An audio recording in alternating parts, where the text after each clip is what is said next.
പാറുവേ പാറുവേ മധുര കുമ്പിലെ കാറ്റിന്റെ മഞ്ഞിലൊരു. അങ്ങനെ പാറു മുയലച്ചന്റെ കൂടെ യാത്ര ഇറങ്ങി തിരിച്ചു. അവർ ഒരു കാട്ടിലൂടെയായിരുന്നു യാത്ര ചെയ്തിരുന്നത്. ആദ്യം നമ്മൾ എങ്ങോട്ടാണ് പോകുന്നത്? പാറു ചോദിച്ചു.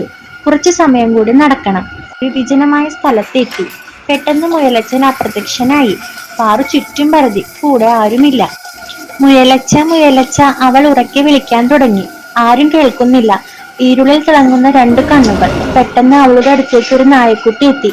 ആരാ നീ? ഞാൻ പാറു. നീയോ? ഞാൻ വിക്കി. നീ എന്താ ഒറ്റയ്ക്ക് എവിടെ നിൽക്കുന്നത്?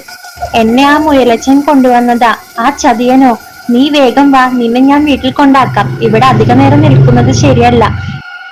ഇവിടെ കമ്മാടിയുടെ താവളമാണ്. ആരാണ് കമ്മാടി? പാറു ചോദിച്ചു.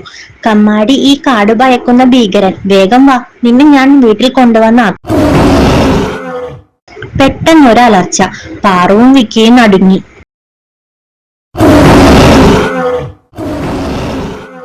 പാറുവേ പാറുവേ മധുര കുമ്പിലെ കാറ്റിന്റെ മഞ്ഞിലൊരു തുള്ളിച്ചിരിയെ, നീലാകാശത്തിൽ പോകുന്ന കിളിയെ കണ്ടുമതി പാടാ.